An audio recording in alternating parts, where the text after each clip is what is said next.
What is going on, everybody? It is Tyler with Mom's Basement MMA, and I have the wonderful Hilarie Rose joining me this evening. I'm so excited to have her on. She's one of my favorite strawweight competitors in any organization in the country. She's just an amazing talent, and I really like her fighting style. She has so much to offer, and one of the reasons why I wanted to have Hilarie on the show is because there's a lot more to her if you dig deep into her game and just find out just how good she is and what are some of the things that she does so well, better than almost anyone else. And we'll definitely talk to her about that, but I'm going to shut up. And Hilarie, welcome to the show, and thank you for being here. Thank you so much for having me on. There's something about you right off the way. So it's kind of become a little bit of a tradition for everyone in CFFC. The first thing I talk about is nicknames, or a lack of one in your case. Yeah. I was in the shower shaving my head. Well, you can't see because I'm wearing a hat. Shaving my head in the shower, and I was thinking about our conversation tonight. And I was like, she doesn't have a nickname. So I come to the table prepared, and here's what I came up with. Hilarie Hands of Havoc, or just Havoc. One of the other. I like that. I don't like it. Either has to rhyme or you have to do alliteration. Have to. Those are like the rules for Tyler. Or the Hunter. All right. I like. So those would be my suggestions. But I like Hands of Havoc. That's. I like Hands of Havoc too. That's actually pretty sweet. I won't lie. Yeah. So I'm just saying. That's an offering I have for you. I wanted to ask you. There was a huge UFC event yesterday. But I don't know if you were on your couch, and I don't know how much of it you saw, because on your Instagram page it showed that you were at a different fight. Can you tell us what's going on with that? So yesterday I was at the Cage Titans event in Plymouth, Massachusetts. So Cage Titans is a local MMA promotion that's based out of Plymouth. And a teammate of mine and a girl that I work alongside with, Ashley Barrett, she's 20 years old. So she fought last night, and she is like the definition of a warrior. She always shows up, and she's becomes this like person that I strive to be inside when it comes to fighting. Like if it was back in like the 1800s or whatever, and you had to like go into a dome to fight, like she would go in there and kill you, and I'd be terrified to fight her. So she went and she fought last night, and she won by arm lock in like 19 seconds. Like it wasn't even a fight. She just killed it. Yeah. What's her name? Killed it. Her name is Ashley Barrett. Hang on. I'm not editing this out. I'm going to hit her up. Hit her up. She is my favorite person on the planet, and I couldn't speak any highly of her in her hard work and dedication that she puts in to training. All right, Ashley. I just hit you up. Here. That's you. All right. You'll be on the show, Ashley. I'll bother you. Were you in her corner for that? I was, yeah. That is super cool. So, can you tell me, I really wanted to ask you, before I start asking questions about, like, you as a fighter, like your particular style and some of the fights that you've been in, can you tell me a little bit about your gym? Are you still at USMAA? Yep, so I've been training at USMAA since I was 14 years old, so at this point, that's half my life. I'm 28 years old, and I've spent the last 14 years of my life training martial arts there, and the loyalty and the dedication that my coaches have to watch me achieve my goals is like none other. I think that a lot of people think that they need a giant gym in order to like be really great, and I just don't see the benefit in that. I mean, there's definitely benefits. I mean, lots of training partners, lots of other females, but the one-on-one time that I get with my coaches is, I think, that something other gyms lack, and like the bond that we have is just significantly different than what I've seen from like other coaches and other teams. I think we're just all so close, and we all really strive to want to see each other be better. There's no egos in the room ever. So obviously you have been in CES, you have competed on the Contender Series, you're in my opinion, one of the best promotions in the country, CFFC, even though they pissed me off.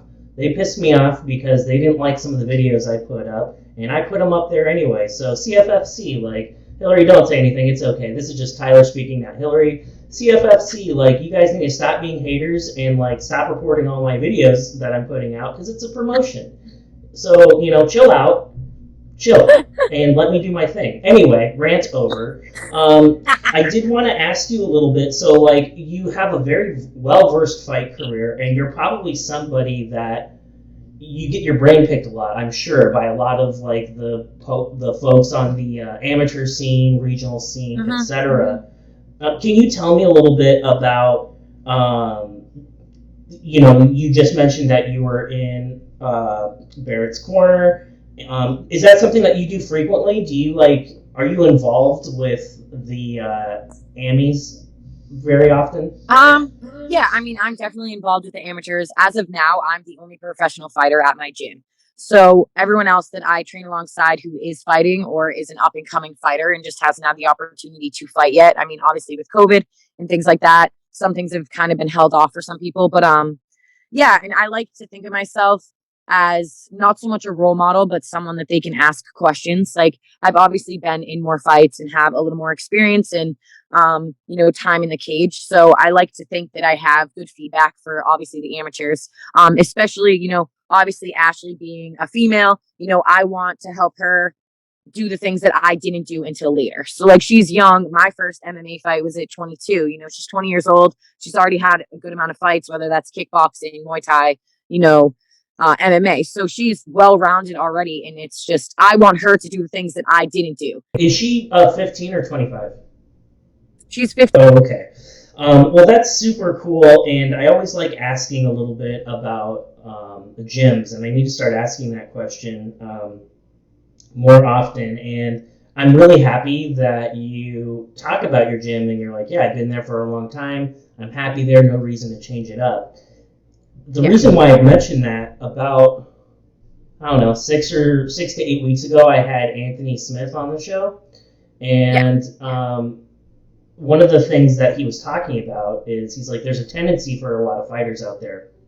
If they take a couple losses or things aren't right, like, they'll change gyms just for the sake of like changing gyms all the time.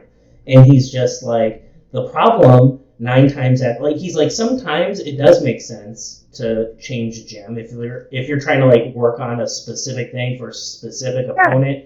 Sometimes that happens, but like, changing gyms for the sake of changing gyms, that's not going to make you better. I'm happy to see like, that continuity, because you build up those relationships, and the grass isn't always greener. You also hear stories about people going to some of the big name gyms, which I won't mention on here, and then they get there and it's not quite what they thought it would be, because they don't get any attention. They're just another fish in the pond. For sure. So that's definitely something to think about for all of you fighters out there that listen to my show. I wanted to ask you one more question before I start drilling down on you specifically, Hilarie. Is what kind of advice would you give an AMI that's like thinking about going professional? Like, as a professional, is there a good and bad thing about going up a level in the pros? Because not everything's rosy, obviously.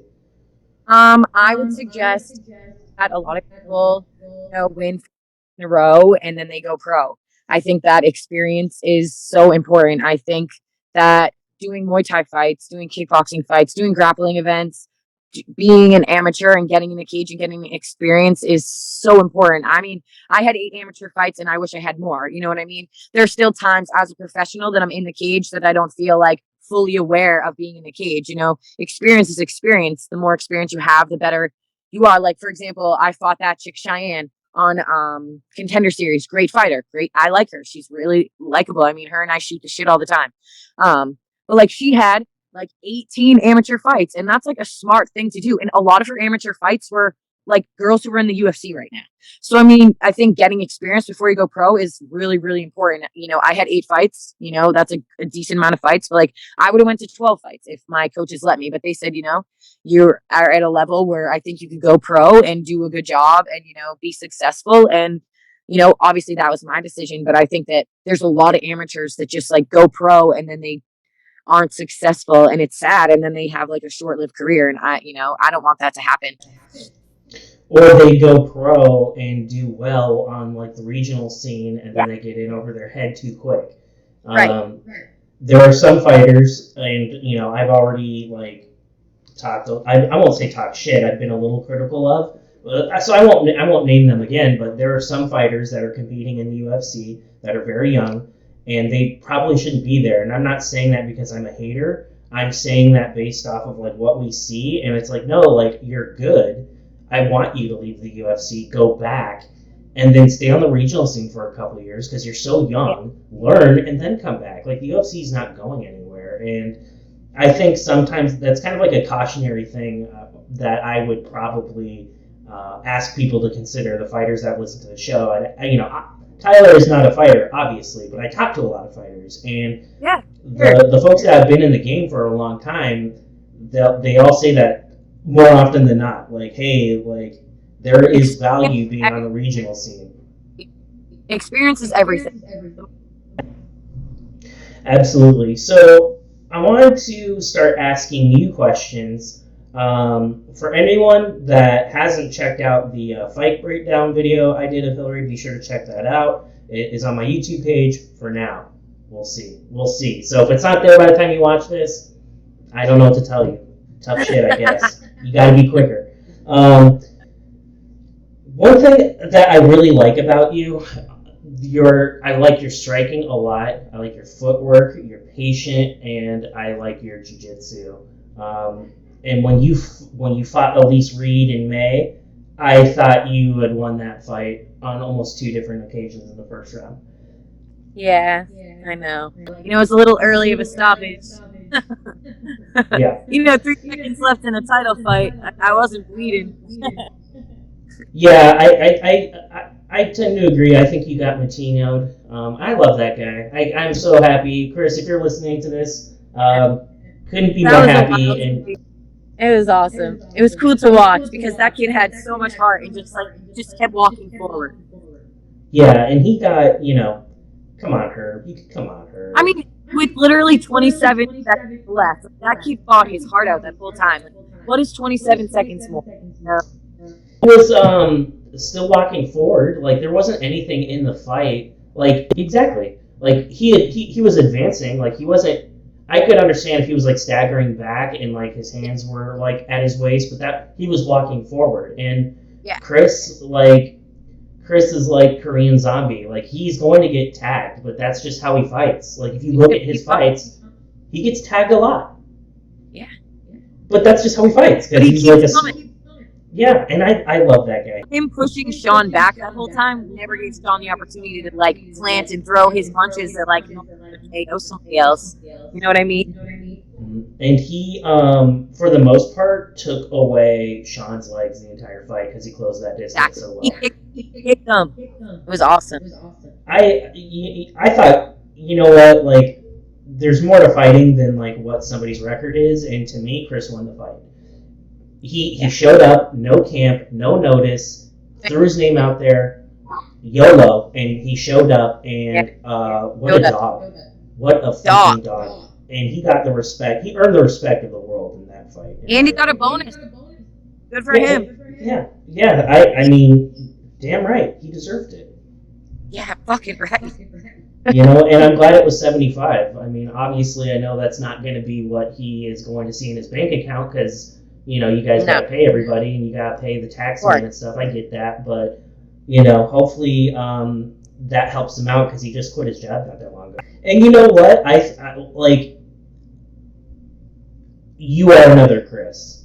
Like, something's going to happen and you're going to get a call. And is that something that you and, like, your coaches have, like, talked about? Like, okay, like, with COVID, everything going on, like, we need to be ready. Is that something that's, like, in the back of your mind? Yeah, I mean, I definitely play in the back of my mind all the time. I mean, I really wouldn't like to do that route again. I mean, as selfish as that sounds, but, like, I don't want to do Contender. I'd rather, fight regional, scene and get a few more fights under my belt, than, like, maybe possibly lose on Contender and then never get the opportunity. Which, I mean, sounds ridiculous. Like, if opportunity is opportunity, I should take it. but I'd rather take like an day call and show up and fight my heart out with everything I have, um, and do that. And that's, I hope that that happen. Like what annoys me is that girl that I just lost to is fighting Sarge in like 2 weeks on the UFC. So about the Elise fight, like I thought it was, I really wasn't a big fan of the stop personally. I'm kind of glad that you said that. I don't, there's really no need to do a post-mortem, but when I did that fight breakdown of you, I intentionally covered it because there were a lot of things about that fight that you did really, really well. I like, you staggered her right away at the beginning. Like you got, I think it was like a leg kick that got her wobbly and off balance, and she like staggered across the cage. that was so slick, and I thought she was gonna tap like on 2 different occasions. Me too. You were just so close, and that's every fight I could imagine. Like when you drop a fight, it's probably for a minute. Like there are a couple days where it's like you're processing things, and it's kind of tough. I can see. Yeah. Hey, listen, I'm a fan, and like when I'm a fan of somebody and they don't win, the next morning I'm grumpy, I'm not happy. So it's got to be like 100 times worse, obviously, being a fighter, because I'm vested for what? The amount of time you're on TV. I'm not in there in the gym every day. I'm not the one doing the weight cut, any of that stuff. So my part's easy. I just have to show up on the couch and not get too hammered on Mike's Hard Lemonades or something like that, right? Yeah. So like when you process that, and when you look, I'm sure you've seen the Reed fight now. What was it that you liked that you did, and what are a couple things that you're like, I wish I would have done this and this better? So I wouldn't watch the fight for like a week. I was very upset. The thing is, I think what my biggest problem is I knew I was doing really good things, but I think in my head I didn't know that I was winning. So I think like my body wasn't reacting as much as I had hoped it would. I was kind of like, I was in there and I was doing my thing. And like, of course, when I watched it, I was like, oh, like I landed some really good things. I was able to time her coming in really hard and like push her front knee leg, like with that like oblique, like knee kick. I knew she'd be coming in hard with strikes, but I don't know. I think that I don't know. It was weird. I was so upset about the fight. I was way more upset about this fight than the Contender Series fight. The Contender Series fight, I was like, all right, whatever, I'm going to learn a lot. I lacked a lot of things when I watched that fight that I knew I needed to work on. And that was whatever. Like I that was fine. But like this one really hurt. Like I was really upset about it for a while. One, obviously it's a title fight. It was an early stoppage. I mean, whatever. It is what it is. Some people think it isn't. Obviously I'm going to be biased because I'm the one who was in there and like felt fine. But like I was angry. Like after the fight, I didn't go out and I didn't see my family. I didn't go see anybody who traveled down to see me. Like there was nothing in me. I was so upset. So the thing is, I know even now, like girls in the UFC, I'm better than them. And like, I know I'm better than a lot of girls. It's just like my mindset, like it's my brain. I just got to believe it and go out there and just go. And the thing is, I'm good. I'm really good. I know that I'm really good. And I know that I'm scary. But I like come off very, very nice. It's just, I don't know. So I got to be more of a dog. Well, let's talk about that. So let's talk about the UFC for a second. So before this, I'll tell you something that I thought was interesting. When we look at the bottom portion of the ranked strawweights, I'm going to list off some names. 12 is Angela Hill. She's 36. 13 is the Thai chick, I think she's Thai, Jandrobia, she's 33.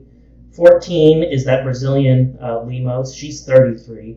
And then Herring is ranked 15, and she's 35. So at the tail end of the strawweight division, I would never call a lady old. That's something that you're not supposed to do, but they're old. And you're not even 30 years old yet. And you haven't even got into your athletic prime either. So, like, when you look at that bottom part of the ranked strawweight division, I mean, is there a part of you that's just like, I want to fight one of those girls? Like, yeah, of course. I absolutely do. Fighters that I talk to, and like the more, just like research I do, Like, there are hours I spend preparing for every single person that comes on the show, whether they're Amies or whether they're people like you. I spend a lot of time, and I do that to just get a better understanding of where you might be, like, right now. And, like, I try to, like, think about, like, okay, if I were Hilarie, like, what would my mindset be? Let's look at the last 3 fights to just kind of get a gauge. So, like, it's one thing to, like, look at these fights as they're happening and you're, like, just a fan. You're like, oh, yeah, like, I remember her from the Contender Series. This is dope. Like, it's one thing to watch a fight like that and take it as it comes. It's a lot different when it's like, oh, this person that I'm a fan of is coming on my show. Like, I better, like, get my shit together so I know what I'm talking about. Yeah. And when you, like, deep dive, like, there's a lot of things that you see later on that you didn't notice before. Like, a lot of subtleties, because you can watch stuff over and over again. You could slow things down. You could speed things up. Yeah. And I've come to, like, realize just, like, how much of a game of, like, millimeters fighting can be.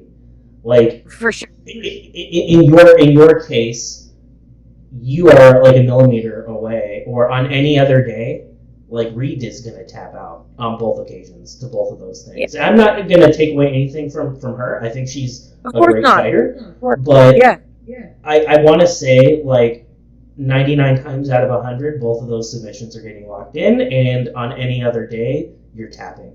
You know, that's just kind of like the shitty part about fighting is, like, you don't get points for getting close. It's like all or nothing. You either did or you didn't. And that is what's so freaking cutthroat and brutal about it. No doubt. No doubt. So you have an interesting stretch. So we go from the Contender Series, and then they feed you a gal that was making her professional debut, and then of course you fight Reed. So it's like 2 of those 3 are fucking monsters. And then you have an unknown, and, like, when you're fighting somebody who's making their debut, it's like, those are kind of one of those, like, high-risk, no-reward fights. Like, if you win, it's like, oh, well, you're supposed to win, right? But if you lose, it's like, oh, shit, like...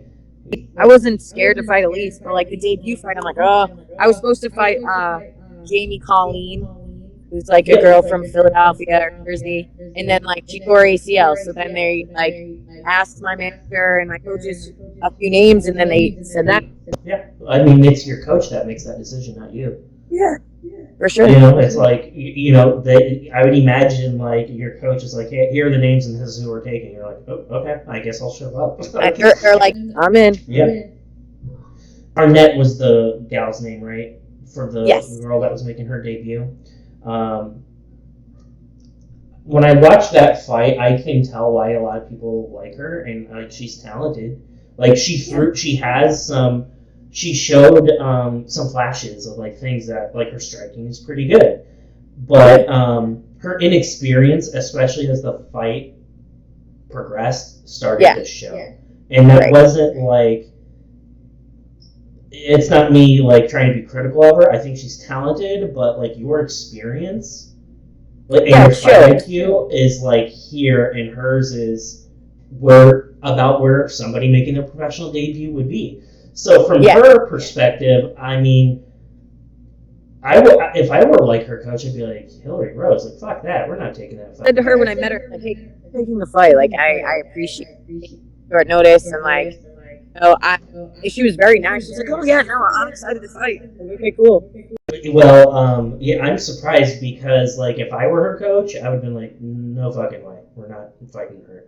Like, no. Like, give me somebody who's also making their debut, or give me somebody who has a losing record, because I'm not putting my fighter in that type of position, making their debut. So, but hey, kudos to her, and you know what? Like, one thing I like so much about that fight is your decision making and your striking. I thought was fantastic.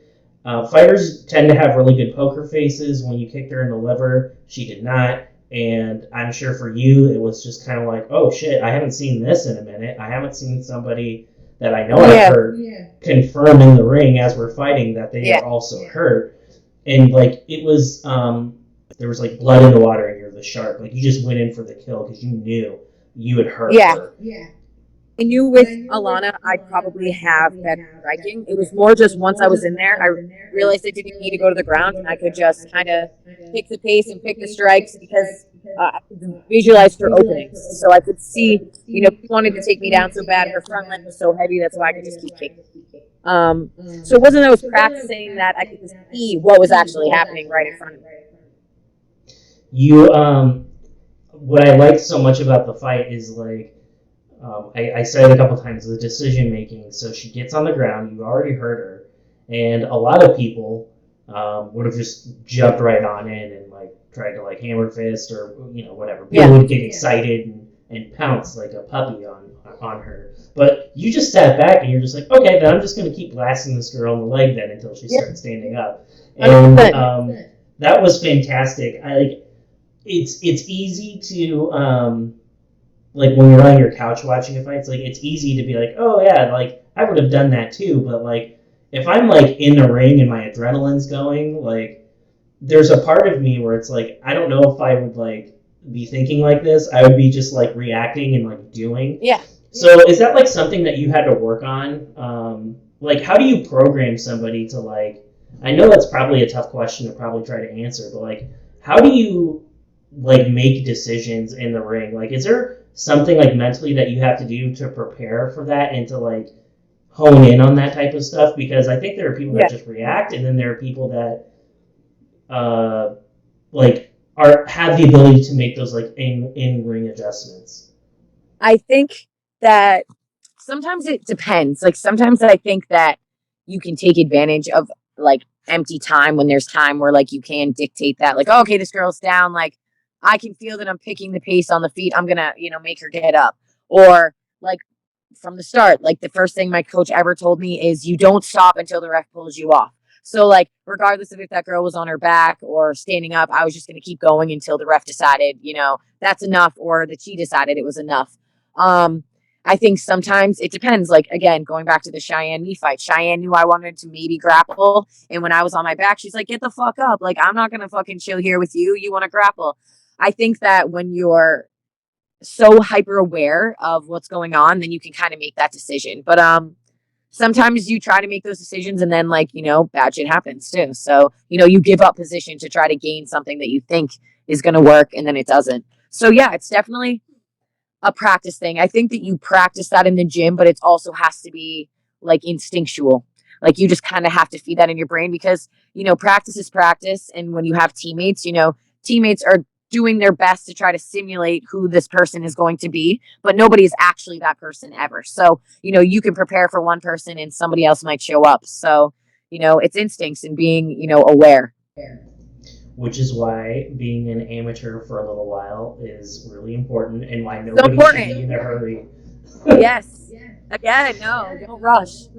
And so it's like, in the pros I've talked to, like, there are a couple things that, regardless, I've talked to a bunch of you, is like, take your time. That's like one of the first ones I hear all the time. Take your time. The other one I hear is, take the toughest fucking fights you can find as an AMI because none of this shit matters anyway. People sleep on you because of your record. I do, and I think a lot of people judge my record, but like when I'm fighting for CES, a lot of people always backing out of fights. So like I had fights lined up of girls who had more experience, and then they get hurt or something else happens or they get a UFC call. Like I've had opportunity to fight other girls, but then something happens, so then they end up fighting someone who has a losing record. And at that point, for me, it's I need experience and I need to get in the cage. So I'm really just gonna fight whoever. But it's I've been able to get in there and have a good few, and not that I don't think I can compete in the UFC. I can, and I can beat those girls. It's just sometimes I have to fight someone with a shit record so I can just fight and stay active and get and pay some bills. Exactly. I completely understand. My last question for you: if I could wave a wand and make any fight happen for you, and if you could have your pick at anybody in the world, who would it be? At the moment, as of right now, who I would want to fight is Elise Reed. It should happen in the UFC. It's the only person that I want to fight. And I want that one back. You know what? I'm glad that you said that because and I like Elise. I think she's very talented. I wish her the best against Eubanks, but I would love. I think you deserve an opportunity to run that back with her, and I hope it happens in the UFC. You have so much talent, and I know you're like, the lady version of Chris Matino. Like you just need a chance, and it'll happen. Yeah. I just need a chance. And you need green hair. I do.